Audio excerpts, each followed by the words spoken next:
রাহমাতুল লিল আলামিন নবীকে ইবাদত বন্দী করতে আছেন ওই লোকটা ডাকে ইয়া মুহাম্মদ ইকরা ও মুহাম্মদ পড়ো আমার আপনার নবী বিশ্ব নবী রাহমাতুল লিল আলামিন ডাকে মা আনা বিকারিন আমি পড়তে জানি না আমি পড়া জানি না ওই মুহূর্তে ওই ব্যক্তি ডাক ডাকে ইকরা ও মুহাম্মদ পড়ো আমার আপনার নবী ডাক ডাকে মা আনা বিকারিন আমি পড়তে জানি না এবং ওই ব্যক্তি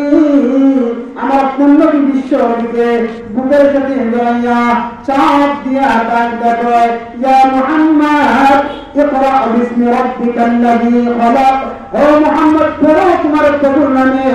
যিনি তোমাকে সৃষ্টি করেছেন অমনি মুহূর্তে আমার আপনার নবীর মধ্যে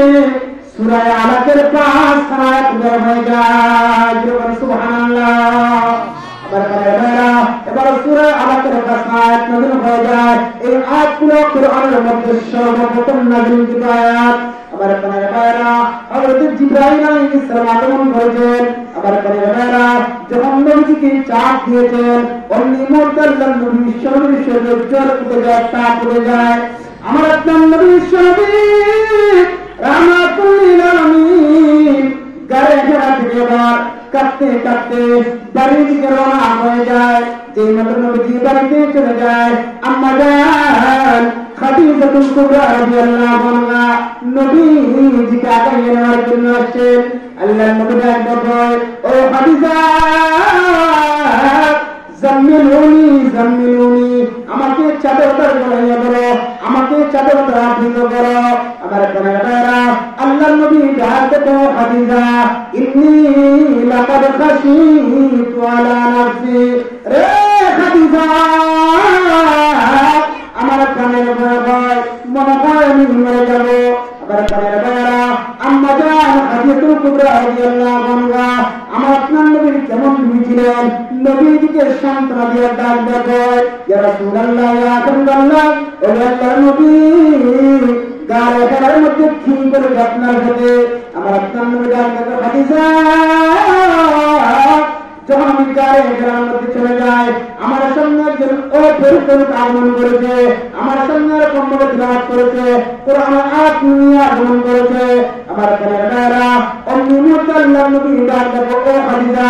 আমাকে বুকের সাথে জড়িয়ে ধরেছে আমার পরেরা আমার আপনার নবী বিশ্বনবী ডাক দেয় খাদিজা তখন থেকে নিয়ে আমার শরীরে জ্বর উঠে যায় আমার শরীর কাঁপতে লাগে আম্মা জান খাদিজাতুল কুবরা রাদিয়াল্লাহু আনহা ডাক দেয় ইয়া রাসূলুল্লাহ ইয়া হাবিবাল্লাহ আপনি চিন্তিত হবেন না আপনি পরেশানি করবেন না কাল্লা কখনো না লা ইউযিকাল্লাহু আবাদা আল্লাহ কখনো আপনাকে লাঞ্ছিত করবেন না কারণ আপনি তো ইন্নাকা লাকাসিরুন রাহিমা আপনি তো আত্মীয়দের হক আদায় করেন আমার বাবারা আম্মা জান খাদিজাতুল কুবরা রাদিয়াল্লাহু আনহা ডাক দেয় রাসূলুল্লাহ ইয়া হাবিবাল্লাহ আপনি তো আত্মীয়দের হক আদায় করেন যারা অন্য বস্ত্র পরিধান করতে পারে না তাদেরকে অন্য বস্ত্র পরিধান করিয়ে থাকেন ইয়া রাসূলুল্লাহ ইয়া হাবিবাল্লাহ আমার মনে হয় আল্লাহ আপনাকে কখনো লাঞ্ছিত করবেন না আমার পরেরা এবার আম্মা জান খাদিজাতুল কুবরা রাদিয়াল্লাহু আনহা আমার আপনার নবী বিশ্ব নবী রাহমাতুল লিল আলামিন খাদিজার চাচাতো ভাই ওয়ারাকা ইবনে নওফলের কাছে চলে যায় সুবহানাল্লাহ সুবহানাল্লাহ দোকার কাছে ওয়ারাকা ইবনে নওফলের কাছে চলে যায় যেই মাত্র আল্লাহর নবীকে নিয়ে ওয়ারাকা ইবনে নওফলের কাছে চলে যাওয়া হলো ওয়ারাকা ইবনে নওফল ডাকতে মুহাম্মদ গায়ে ঘেরা তোমার সাথে কি করে আমার সামনে ব্যক্ত করো আমার আপনার নবী শরীফ রাহমাতুল লিল আলামিন ডাক দেখো ওয়ারাকা ইবনে নওফল যখন আমি গায়ে ঘেরার মধ্যে চলে যাই একজন অপরিচিত আমার আগমন হয়ে যায় আমাকে তার সিনার সাথে জড়িয়ে ধরেছে আমাকে চাপ দিয়েছে আমার পরেরা ওয়ারাকা ইবনে নওফল ডাক দেখো মুহাম্মদ বুঝতে পেরেছি যখন থেকে তুমি নবী হয়ে গেছে সুবহানাল্লাহ সুবহানাল্লাহ পরেরা ওয়ারাকা ইবনে নওফল ডাক দেখো রে মুহাম্মদ যখন থেকে তুমি নবী হয়ে গেছো কিছুদিন পরে যখন আল্লাহ তোমাকে রিসালাতের দায়িত্ব দিবেন যখন তুমি মানুষের দ্বারা ধরিয়া কালেমার দাওয়াত দিবে তখন মক্কার দুশ্মন কাফেররা তোমার আপন থাকবে না, তোমার আপন থেকে তোমার বিরুদ্ধে চলে যাবে। বলুন নাউযুবিল্লাহ, নাউযুবিল্লাহ। যেই মাত্র আপনার নবী বিশ্ব নবী রাহমাতুল্লিল আলামিন ওয়ারাকা ইবনে নওফলের কাছ থেকে এই কথা শুনলেন, নবীর আপন লোকেরা নবীর পর হয়ে যাবে, নবীর আপন চেতা নবীর পর হয়ে যাবে।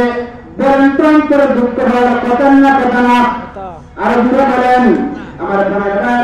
অমনি মুহূর্তে আমার আপনার নবী বিশ্ব নবী কান্না শুরু করে দিয়েছেন। মুহাম্মদ তোমার কান্নার কোনো কারণ নাই, তোমার চিন্তার কোনো কারণ নাই, এই কর্মস্থ তোমার বেলা না। তোমার যখন ঈসা আলাইহিস সালাম তোমার কাছে কালিমার দাওয়াত দিয়েছেন, ঈসা হচ্ছে লোকেরা, ঈসাকে মারতে গেছে, আল্লাহ ঈসাকে আসমানের মধ্যে উঠিয়ে নিয়েছেন। ও মুহাম্মদ এই কর্মস্থ তোমার বেলা না, তোমার আগে যে সব নবীরা কালিমার দাওয়াত দিয়েছেন, উম্মতরা কষ্ট দিয়েছে। ও মুহাম্মদ তুমি কান্না করিও না, আমি ওরা কথা দিলাম যখন তুমি মানুষের ঘরে দুনিয়া কালিমার দাওয়াত দিবে, তখন যদি আমি ওরা দুনিয়া জিন্দা থাকি, আমি তোমাকে সাহায্য করবো। সুবহানাল্লাহ, সুবহানাল্লাহ। আমি যে তোমার সাহায্য করবো শুধু তাই নয়, যখন তুমি কালিমার দাওয়াত দিবে, তখন যদি আমি দুনিয়া জিন্দা রাখি, আমি তোমার হাতে হাত রেখে কালিমা বলে মুসলমান হয়ে যাবো। সুবহানাল্লাহ, সুবহানাল্লাহ। তোমার কোনো চিন্তার কারণ নাই, তখন যদি আমি জীবিত থাকি, আমি তোমার হাতে হাত রেখে কালিমা বলে মুসলমান হয়ে যাবো। আমার ভাইরা, কিন্তু ওয়ারাকা ইবনে নওফল আল্লাহর পয়গম্বর বিশ্বনবী যখন দাওয়াত দিলেন, তখন ওয়ারাকা ইবনে নওফল কিন্তু বেঁচে থাকেননি। ওয়ারাকা ইবনে নওফল এর আগেই মারা যান। আমার ভাইরা, আমার আপনার নবী বিশ্বনবী রাহমাতুল্লাহ কালিমার জন্য কেমন কষ্ট করেছেন। নবী মক্কার জন্য জায়গায় জায়গায় নবী কালিমার দাওয়াত দিয়েছেন। বেঈমান কাফেররা নবীকে আক্রমণ করেছে। আমার আপনার নবী বিশ্বনবী যখন কালিমার দাওয়াত দিতে লাগলেন, আল্লাহর পয়গম্বর যখন কালিমার দাওয়াত দিলেন, পুরুষদের মধ্যে সর্বপ্রথম কালিমা করেন হযরত আবু বকর সিদ্দিক রাদিয়াল্লাহু আনহু, যিনি চিৎকার দিয়ে সুবহানাল্লাহ, সুবহানাল্লাহ। মহিলাদের মধ্যে সর্বপ্রথম কালিমা করেন আম্মা জান খাদিজাতুল কুবরা রাদিয়াল্লাহু আনহা। বলেন তো খাদিজা নবীর কি হয়? নবীর বিবি। খাদিজা নবীর কি হয়? নবীর বিবি। যখন আমার আপনার নবী বিশ্বনবী রাহমাতুল্লাহ আলাইহি খাদিজার কাছে দিয়া কালিমার দাওয়াত দিলেন, একটা মুহূর্ত ওয়েট করেননি, খাদিজাতুল কুবরা রাদিয়াল্লাহু আনহা সাথে সাথে কালিমা পড়ে মুসলমান হয়ে যায়। বলুন সুবহানাল্লাহ, সুবহানাল্লাহ। নবীকে ডাকতে কো খাদিজা, আমি তোমার এই কালিমার দাওয়াত দিলাম, একবার লেট করলে না, সাথে সাথে কালিমা পড়ে মুসলমান হয়ে গেলে। খাদিজাতুল কুবরা ডাকতে রাসূলুল্লাহ ইয়া হাবিবাল্লাহ, ওগো নবীজি, আমি অপেক্ষা দিলাম কোন দিন আইসা আপনাকে কালিমার দাওয়াত দিবেন, আর আমি খাদিজা কালিমা পড়ে মুসলমান হয়ে যাব। বলুন সুবহানাল্লাহ। আমার ভাইরা, আম্মা জান খাদিজাতুল কুবরা রাদিয়াল্লাহু আনহা আমার আপনার নবীর কত মহব্বত করতেন। আমার ভাইরা, আমার আপনার নবী বিশ্বনবী রাহমাতুল্লাহ আলাইহি খাদিজাকে খুব বেশি মহব্বত করতেন। আমার ভাইরা, যখন নবী আমার মক্কার দিনের দাওয়াত দিতেন, মক্কার দিনের কাফেররা টাকা দিত, খাদিজা নবীর পাশে নবীর আক্রমণ করতে পারত না। ওইদিকে নবীর আরেকজন চাচা যার নাম হলো আবু তালিব, মক্কার দিনের কাফেররা টাকা দিত, আবু তালিব নবীর পাশে নবীর আক্রমণ করতে পারত না। আমার ভাইরা, আম্মা জান খাদিজাতুল কুবরা রাদিয়াল্লাহু আনহা ইসলামের জন্য কেমন ত্যাগ প্রতিজ্ঞা স্বীকার করেছেন। ওনার সমস্ত মাল ইসলামের পর ব্যয় করার জন্য আল্লাহর নবীর হাতে তুলে দিয়েছেন। সুবহানাল্লাহ, সুবহানাল্লাহ। আমার আপনার নবী বিশ্বনবী আম্মা জান খাদিজাকে কিভাবে বিবাহ করলেন? আম্মা জান খাদিজাতুল কুবরা রাদিয়াল্লাহু আনহা উনি আরবের মধ্যে শিল্পের একজন মহিলা ছিলেন। উনি ওনার গোলাম লইয়া বিভিন্ন দেশের মধ্যে ব্যবসা করাইতেন। আমার ভাইরা, একদিন খাদিজাতুল কুবরা রাদিয়াল্লাহু আনহা ওনার গোলাম মাসাকে ডাক দেয়, গোলাম মাসা, ব্যবসা করো, ব্যবসার মধ্যে কেমন লাভ হয় না, ভালো কি কোনো ম্যানেজার আছে যেই ম্যানেজারের ব্যবস্থা করাইব? গোলাম মাসা ডাক দেয়, খাদিজা, আমার কাছে কয়েকজন ম্যানেজার আছে, যার নাম হলো মুহাম্মদ, তার বাবার নাম হলো আব্দুল্লাহ, মার নাম হলো আমিনা। এবার খাদিজা ডাক দেয়, মুহাম্মদ কি ব্যবসায় যাইব? আমার ভাইরা, অমনি মুহূর্তে গোলাম মাসরা ডাক দিয়ে খাদিজা মুহাম্মদ জানি কেবলই হোক ব্যবসার মধ্যে আমি নেব আমার কানের বেলা এবার গোলাম মাসরা ডাক দেবো ওখানে দিদি খাদিজাতুল কুবরা আপনাকে ম্যানেজার বানাইয়া আপনার ব্যবসা করতে চায় আপনি কি চাইবেন আল্লাহ নবী কাছে যখন আমি যাইমু ব্যবসা করার জিনিস আমার কানের বেলা যখন নবী আমার খাদিজার পক্ষ থেকে ম্যানেজার হইয়া যেই মাত্র ব্যবসার জন্য শিরার মধ্যে চলে যায় আমার কানের বেলা যেই মাত্র শিরার মধ্যে গিয়া মাল কিনছে মালের মূল্য ছিল 10 টাকা হয়ে গেছে 5 টাকা দিয়ে সুবহানাল্লাহ আমার আপনার নবীর বরকত আমার কানের বেলা যেই মাত্র শিরার মধ্যে চলে যায় অমনি মুহূর্তে গোলাম মাসরা টাকা দেবে তো পুরো সময় আমার আপনার নবীর হাতে টাকা দেখা যায় আকাশের মেঘের খন্ড হিসাব আমার আপনার নবীকে সারা দিয়ে দিবেন সুবহানাল্লাহ সুবহানাল্লাহ তখন গোলাম মাসরা আমার আপনার নবীকে সামনের দিকে চলে যায় একজন খ্রিস্টান দেখো ও গোলাম মাসরা দিকে আয় যে মাত্র গোলাম মাসরা যায় দেখো গোলাম মাসরা তোমার যে ব্যক্তি ওই ব্যক্তিকে বলো মুহাম্মদ আর বন্ধ হবে না আমাকে আর বলতে হবে না গোলাম মাসরা ও মুহাম্মদ তার বাবার নাম আব্দুল্লাহ আমার নাম আমিনা দাদার নাম আব্দুল মুত্তালিব আমি তোরাত কিতাবের একজন আলেম আমি মুহাম্মদের দিকে তাকায়া আমি তোরা চিনতে পারছি আমার কানের বেলা অন্য মুহূর্তে খ্রিস্টান আলেম ডাক দেখো ও গোলাম মাসরা মুহাম্মদকে নিয়ে শিবের মধ্যে ডাকবা না যদি ইহুদিরা জানতে পারে মুহাম্মদ তাহলে তাকে তারা মেরে ফেলবে যাও মক্কার মধ্যে চলে যাও আমার কানের বেলা এবার গোলাম মাসরা আমার আপনার নবী বিশ্বকে নিয়া যে মাত্র মক্কার মধ্যে আসলেন এবার উদ্দেশ্য করিয়া খাদ্যের সামনে গিয়া মাল সামান টাকা পয়সা বুঝাইয়া দিলেন আমাদের খাদ্যতুল কুবরা রাদিয়াল্লাহু আনহা একটা লাভ দুনিয়া দায়িত্ব গোলাম মাসরা মুহাম্মদ একটু চেষ্টা করবে জিন্দেগিতে তো লাভবান হয় নাই আমার কানের বেলা গোলাম মাসরা দায়িত্ব খাদিজা মুহাম্মদ শুধু ব্যবসা করতে তা শুধু না মুহাম্মদ শুধু ব্যবসা করতে জানে তা না জানি কি ঘটনা ঘটেছে যেই মাত্র মুহাম্মদকে নিয়ে শিলার মধ্যে গেলাম এরকম অলৌকিক ঘটনা ঘটেছে এবার খাদিজাতুল কুবরা ডাক দেবো ও গোলাম মাসরা আমি আর দেরি করতে চাই না এই মুহূর্তে আমি খাদিজার পক্ষ থেকে মুহাম্মদের কাছে দিয়ে প্রস্তাব দিয়ে দাও দিয়ে সুবহানাল্লাহ সুবহানাল্লাহ যে মাত্র বিয়ের প্রস্তাব দেওয়া হলো আমার আপনার নবী বিশ্বনবী বিয়ের প্রস্তাব সাদরে গ্রহণ করলেন তখন খাদিজার বয়স ছিল 40 বছর আমার আপনার নবীর বয়স ছিল 25 বছর এত বোঝা গেল যদি কন্যার বয়সের চেয়ে দামানদের বয়সটা কম হয় কোনো সমস্যা নাই কি নাই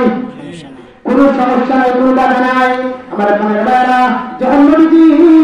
খাদিজাকে বিয়ে করলেন এবার খাদিজাতুল কুবরা ডাক দেবো ইয়া রাসূলুল্লাহ ইয়া হাবিবাল্লাহ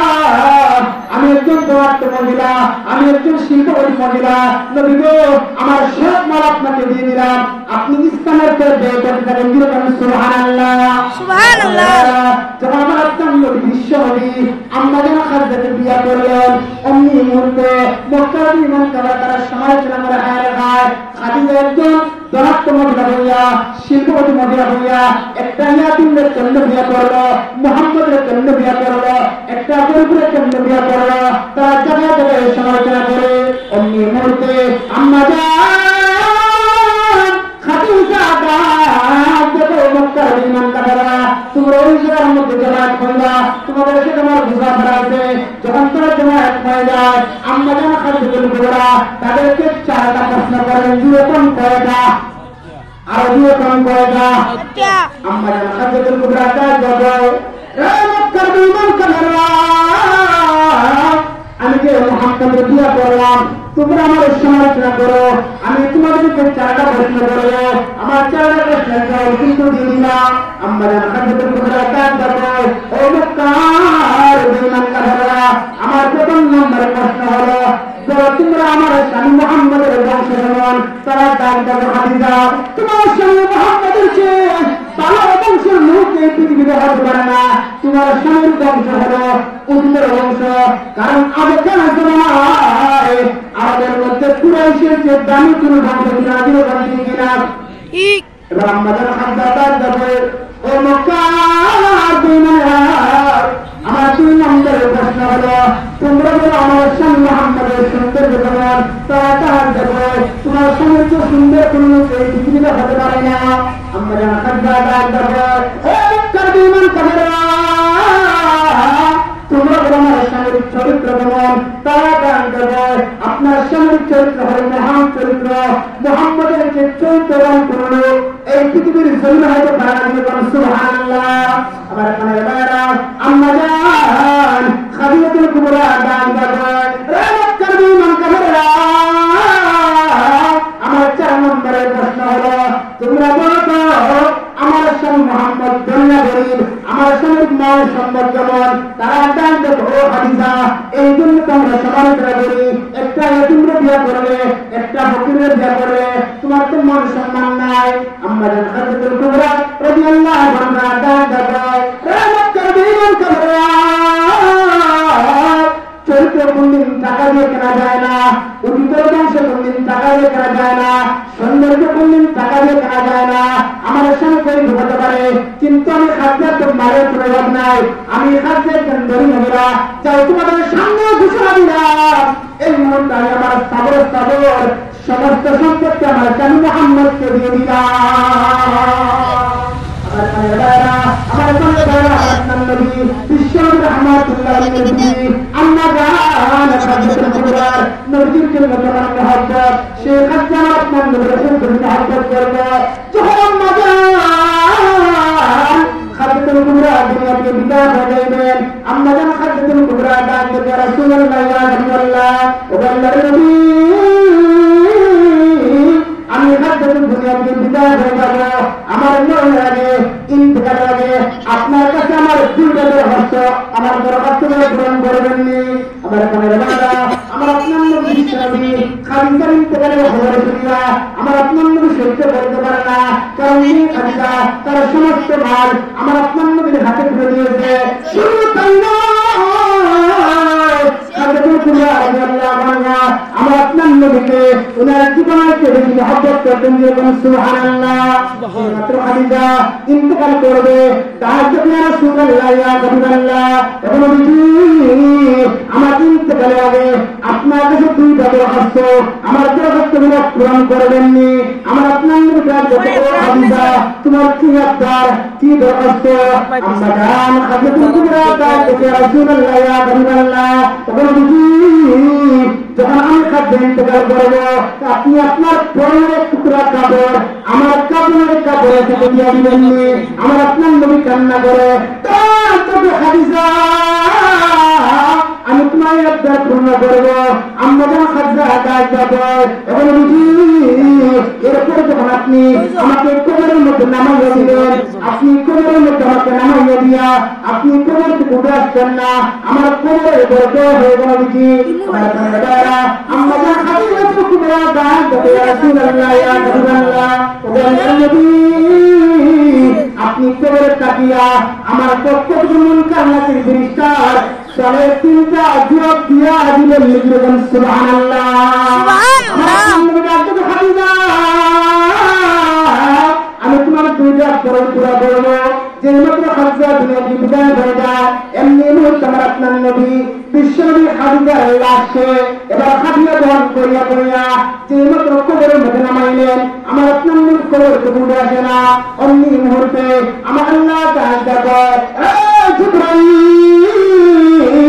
যাও আমার নবীর কাছে যাও আমার নবীকে জানাইয়া দাও আমার নবীর বিবি খাদিজার জন্য চিন্তার কোনো কারণ নাই এই মুহূর্তে আল্লাহ খাদিজার পক্ষ থেকে মুনকার নাকির বিরুদ্ধে চলে জব ঘুরে দেওয়ার জন্য রেডি হয়ে গেলাম আমার বাবারা আমার আপনার নবী বিশ্বনবী রাহমাতুল্লাহ আলাইহি খাদিজাতুল কুবরা যখন দুনিয়াতে বিদায় হয়ে যায় আমার আপনার নবী খাদিজার জন্য কান্না করে কারণ যখন নবী দাওয়াত দিতেন খাদিজা নবীর পরিবর্ত এর কিছুদিন পরে এর 1 মাস পরে আমার আপনার নবীর থেকে আবু তালেবের দুনিয়াতে বিদায় হয়ে যায় ওই বছর সিরাতের কিতাবের মধ্যে আমল দুজনের উল্লেখ করা হয়েছে আমার আপনার নবীর 2 জন মানুষ 1 বছর বিদায় হয়ে গেছে বলেন তো অন্তর কষ্ট পাওয়ার কথা না আর দিয়ে বলেন আমার কানেরা যখন খালিদ মারা যায় এবার আবু তলব মারা যায় আমার আপনার নবী সাহাবী রাহমাতুল্লাহ চিন্তা করেন মক্কার হোটেলের বাজারের মধ্যে দাওয়াত থেকে মার খাইলাম মক্কার জমিনে দরবার দিয়া দাওয়াত দিয়ে মার খাইলাম মক্কার বিমারা এত নির্যাতন করলো আর মক্কার বরবাদ করা এবার তাদের মধ্যে চলে যায় হয়তো আপনাদের লোকেরা আমার প্রতি সহানুভূতিশীল হতে পারে হয়তো আমার না করতে পারে আমার একটা নবী অন্তরিকের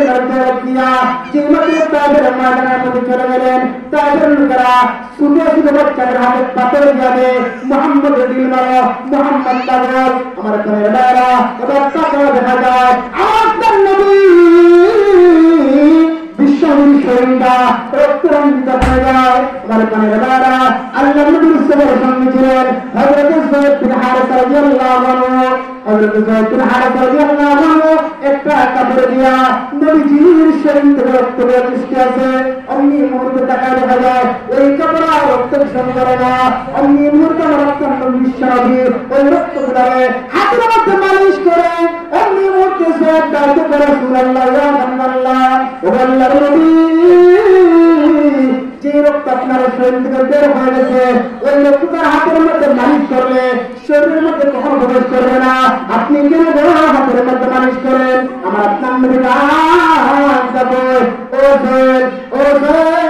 তুমি তো জানো না আমার শরীর থেকে রক্ত বের হয়েছে যদি আমার শরীর থেকে এক পুরা রক্ত বানাইয়া জমিনে পড়ে যায় আল্লাহর জমিনে তুমি ধ্বংস হয়ে যাবে তাদের লোকের ধ্বংস হয়ে যাবে না না তা হতে পারে না আল্লাহুম্মা হাদি কওমি ফাইন্নাহুম লা ইয়ালামুন আমার আপনার নবী তাদের হেদায়েতের জন্য দোয়া করেছেন আল্লাহুম্মা আল্লাহ আল্লাহুম্মা হাদি কওমি আল্লাহ তুমি আমার জাতিকে বুঝ দাও আমার জাতিকে হেদায়েত দাও ফাইন্নাহুম লা ইয়ালামুন কারণ তারা আমার চিনতে পারে নাই আমার পরিবাররা যখন নবী আমার তাদের ময়দান থেকে রক্ত নাকাশ করে নিয়ে একটা খেজুরের বাগানের মধ্যে আশ্রয় নিয়েছেন যে খেজুরের বাগানের মালিক ছিল যার নাম করে ওলিদ নামীরা মারাত্মক পাষণ্ড বড় একটা কাফের অমনি মুহূর্তে ডাক দেখো মুহাম্মদ তোমার কত বড় মারে তুমি কালিমার দাওয়াত দাও তুমি তো একটা মজনুন তুমি তো একটা পাগল তুমি চিৎকার দিয়া নাউযুবিল্লাহ নাউযুবিল্লাহ আমার আপনার নবী কি পাগল আমার আপনার নবীকে পাগল বলে আমার আল্লাহ কি দেখে না আমার আল্লাহ কোরআনের আয়াত নাযিল করে দিয়েছে আল্লাহ বলেন নুন ওয়াল কলমি ওয়া মা ইয়াসতুরুন মা আনতা বিনি'মাতি রাব্বিকা বিমাজনুন আমার আল্লাহ সূরা কোরআনের শুরুতে তিন কানা হুকুম দেয়া আল্লাহ দাওয়াত দেখো নবীজি মা আনতা বিনি'মাতি রাব্বিকা বিমাজনুন নবী গো আপনি আপনার রবের দয়া পাবেন না আমার কানেরা এরকম আমার আল্লাহ দাওয়াত দেবে এখন নবীজি মক্কার বিমান কাফেররা আপনাকে পাগলের সম্বোধন করেছে ইয়া রাসূলুল্লাহ ইয়া হাবিবাল্লাহ আপনি মাকুন্ন হইবেন না আপনি কখনো পাগল না তাই হইল পাগল আমার কানেরা এরপর আল্লাহ দাওয়াত দেবে ওয়া ইন্না লাকা লাআজরান গায়রা মামনুন আল্লাহ তাআলা নবী আপনার চিন্তার কোনো কারণ নাই আপনার জন্য পুরস্কার রয়েছে নির্দিষ্ট পুরস্কার ইয়া রাসূলুল্লাহ ইয়া হাবিবাল্লাহ আপনি মক্কার জমিনে আপনি হানায় কাবার সামনে মার গেছেন মক্কার উপাদের বাজার মধ্যে মার গেছেন তাদের মধ্যে মার গেছেন আপনি মনোকন্ন হইবেন না ওরকম আপনার জন্য রয়েছে নির্দিষ্ট পুরস্কার দিয়ে সুবহানাল্লাহ গায়রা মামনুন তা কখনো শেষ করে না আমি আল্লাহ আপনাকে অসংখ্য পুরস্কার দান করবো আমার কানেরা এই কিয়ামতের কঠিন ময়দানে আমার আল্লাহ আমার আপনাদেরকে কেমন পুরস্কার দান করবেন আল্লাহ জানে নবী আমি আল্লাহ আপনাকে মাকামে মাহমুদ দান করবো আমি আল্লাহ আপনাকে হাউজে কাউসার দান করবো ইয়া রাসূলুল্লাহ ইয়া হাবিবাল্লাহ আমি আল্লাহ কিয়ামতের কঠিন ময়দানে আপনাকে শাফিউল মাহশর বানাইবো ওই কিয়ামতের কঠিন ময়দানে আমি আল্লাহ আপনাকে শাফাআতে কুবরা দান করবো সুবহানাল্লাহ আমার কানেরা আল্লাহ নবীকে এত নিয়ামত দান করবেন কঠিন ময়দান, এত ভয়ানক স্থান, যে কিয়ামতের কঠিন ময়দানে আমার আল্লাহ নবীকে এতগুলো পুরস্কার দান করবেন। এই কিয়ামতের কঠিন ময়দান কেমন ভয়ঙ্কর। আল্লাহ নবীর একজন সাহাবী যার নাম হলো আনাস ইবনে মালিক, বলেন তো নামটা কি? আনাস ইবনে মালিক রাদিয়াল্লাহু আনহু নবীর 10 বছরের খাদিম ছিলেন। আমি দুনিয়ার জমিনে 10 বছর আপনার খেদমত করলাম করেছি। কিয়ামতের কঠিন ময়দান তো হবে ভয়ানক স্থান। এই কিয়ামতের কঠিন ময়দানে আপনার সাক্ষাৎ কোন জায়গায় হয়নি? আমার আপনার নবী জানতে পারে না। যদি কিয়ামতের কঠিন ময়দানে আমার সাক্ষাৎ পেতে চাও, আমার কাজ করবার 3 জায়গায়, বলেন তো কয় জায়গায়? আর যখন কয় জায়গায় আল্লাহ নবী জানতে পারে না। এই কিয়ামতের কঠিন ময়দানে যদি আমি নবীর সাক্ষাৎ পেতে চাও, সর্বপ্রথম তোমাকে তালাশ করবা ফুলসিরাতের ফুলের কিনারা, বলেন তো কোন জায়গায়? ফুলসিরাতের ফুলের কিনারায় আল্লাহ নবী জানতে পারে না। ওই কিয়ামতের কঠিন ময়দানে আমি নবী ফুলসিরাতের ফুলের নিচে দাঁড়িয়ে আমার উম্মতের জন্য কান্না করব। আমার উম্মতেরা ফুলসিরাতের ব্রিজটা পার হবে, মানুষের হাসরের ময়দানে দাঁড়িয়ে থাকতে 50,000 বছর, আর ফুলসিরাতের ব্রিজ পার হইতে সময় লাগবে 30,000 বছর। বলেন তো কয় বছর? 30,000 বছর। আল্লাহ নবী জানতে পারে না। যেই না তোমার গুনাহগার উম্মতেরা ফুলসিরাতের ব্রিজটা পার হইবে, অন্য মুহূর্তে আমি আল্লাহর দরবারে দোয়া করব, আল্লাহ আমার গুনাহগার উম্মতরা ফুলসিরাতের ব্রিজ থেকে নিচে না পড়ে যায়। ও রব্বুল আলামিন, আমার গুনাহগার উম্মতরা ফুলসিরাতের ব্রিজটা পার হয়ে যায়। আল্লাহ নবী জানতে পারে না। এই দিন আমি বিশ্বনবীর দোয়াকে আল্লাহ কবুল মঞ্জুর করিয়া আমার খাঁটি খতিবের উম্মতদেরকে আল্লাহ ফুলসিরাতের ব্রিজটা বিজলির আকারে পার করার জন্য সুবহানাল্লাহ। আল্লাহ নবী জানতে পারে না। যদি ফুলসিরাতের ব্রিজের কিনারে ভাড়া না পাও, তুমি দৌড়াইয়া চলে যাইবা যেই জায়গায় আল্লাহ বান্দা বান্দার আমল ওজন করবেন, প্রত্যেক মিজানের পাল্লার মধ্যে। আল্লাহ নবী জানতে পারে না, ওই দিন আমি মিজানের পাল্লার মধ্যে চলে যাবো, আমি তাকে দেখবো ফেরেশতা আমার গুনাহগার উম্মতের নেকি বুতুল ওজন করতে আছে। অমনি মুহূর্তে আমি তাকে দেখবো আমার গুনাহগার উম্মতের বদির পাল্লার বাড়ি নেকির পাল্লা পাতলা। অমনি মুহূর্তে আমি আল্লাহর আদালতে মামলা দায়ের করবো, আল্লাহ ওজন দেওয়া হয় নাই, আবার ওজন দেওয়া যেন আবার ওজন দেওয়া হবে। আমি আমার গুনাহগার উম্মতের নেকির পাল্লার মধ্যে আমার প্রতি হাত দেওয়ার সাথে সাথে আমার গুনাহগার উম্মতের নেকির পাল্লাটা বাড়ি হয়ে যাবে। আল্লাহ তুমি জানতে পারো না। যদি আমার মিজানের পাল্লার মধ্যে না পাও, তাহলে তুমি 3 নম্বরে ফিরে যাইবা যেই জায়গার মধ্যে আল্লাহ বান্দার হাতের মধ্যে আমলনামা দান করবেন। কারণ কিয়ামতের কঠিন ময়দানে আল্লাহর পয়গম্বর বিশ্বনবী দৌড়ে ফিরে যাইবেন যেই জায়গায় আল্লাহ বান্দার হাতে আমলনামা দান করবেন। অমনি মুহূর্তে আল্লাহ নবী বলতে আমার ওই কিয়ামতের কঠিন ময়দানে আমি তাকায়া দেখব আমার কিছু কিছু গুনাহগার উম্মতরা বাম হাতের মধ্যে আমলনামা পাইয়া জাহান্নামে হয়ে গেছে। ওই কিয়ামতের কঠিন ময়দানে আমার আল্লাহ বিচার শেষ করার পর ঘোষণা দিয়ে দিবেন, ওয়ান্তাহুল ইয়াওমা আইয়ুহাল মুজরিমুন। আল্লাহ ঘোষণা দিয়ে দিবেন, ও মুজরিমরা, ও পাপাচারীরা, তোমরা আমার নেককার বান্দা থেকে আলোক হয়ে যাও। আল্লাহ নবী জানতে কানা আমি যদি মাত্র তাকায় দেখো আমার গুনাহের করবো উম্মত বাম হাতের মধ্যে আমলা পাইয়া জাহান্নামে হয়ে গেছে। আমি আল্লাহর দরবারে কান্না করব, আল্লাহ আমার গুনাহগার উম্মত জাহান্নামের মধ্যে যাবে, আমি সহ্য করতে পারি না। অমনি মুহূর্তে আমি আল্লাহর দরবারে সুপারিশ করব। তখন আমার আল্লাহ আমি নবীর সুপারিশ মঞ্জুর করিয়া আমার কতিপয় হাত উম্মতদেরকে বাম হাত থেকে আমলনামা ফিরাইয়া ডান হাতে আমলনামা দিয়া জান্নাতের মেহমান বানাইয়া দিবে। আল্লাহ আমি নবীর সুপারিশে কবুল মঞ্জুর করিয়া আমার কতিপয় গুনাহগার উম্মতদেরকে বাম হাত থেকে আমলনামা ফিরাইয়া ডান হাতের মধ্যে আমলনামা দিয়া আমার গুনাহগার উম্মতকে আল্লাহ জান্নাতের মেহমান বানায় দিবেন। সুবহানাল্লাহ। সুবহানাল্লাহ। এই জায়গার মধ্যে এই আয়াতের কোরআন মধ্যে আল্লাহ রাব্বুল আলামিন জানিয়ে নবীজি ওয়া ইন্না লাকা আজরান গায়রা মামনুন। ও নবীজি আপনি দুনিয়ার জন্য কষ্ট করেছেন, আমি আল্লাহ পরকালে আপনার জন্য রেখেছি নির্বিচ্ছিন্ন জন্য পুরস্কার, যা কোনো শেষ হবে না। আপনার দাওয়াত পাইয়া ইসলাম গ্রহণ করতে আপনার দাওয়াত গ্রহণ করতে আব্দুর রহমান